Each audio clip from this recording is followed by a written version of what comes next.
ఎంచుకోవాలి బిడ్డ. నువ్వులు మంచిగా ఎంచుకున్న తర్వాత పక్కన పెట్టాలి. నువ్వులు ఇట్లా దీంట్లో వేస్తాం కదా బిడ్డ. అవును.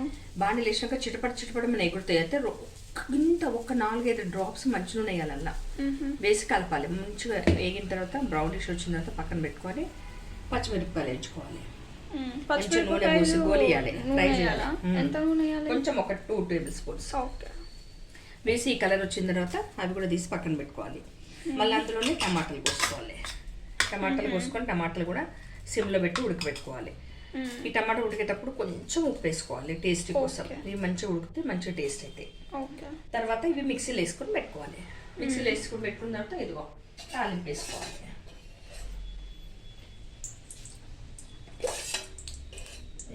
ఎంత నూనె పోయాలి? చూసుకోవాలి మనం దాన్ని తగ్గట్టుగా పోసుకోవాలి. నేను ఒక 2.5 స్పూన్స్ పోసిన. ఆ తర్వాత మనం ఈ నువ్వుల ప్లేస్లో పల్లీలు కూడా వేయించుకోవచ్చు. కొంతమంది కొబ్బరి కూడా వేయించుకుంటారు. కాకపోతే మంచిగా ఉంటుంది. పల్లీలు బాగుంటుంది. పల్లీలు నువ్వులు టేస్ట్ ఉంటుంది. ఇందులో ఏం చేయాలి? నూనె వేడెక్కిన తర్వాత కొంచెం జీలకర్ర ఆవాలు వేసుకోవాలి. కొంచెం మినపప్పు వేసుకోవాలి. కొంచెం శనగపప్పు వేసుకోవాలి. మినపప్పు శనగపప్పు అన్నిట్లో పసుపు వేయాలి. పసుపు ఇప్పుడు వేస్తే మాడిపోతుంది. కలర్ అంతా నల్లగా అవుతుంది.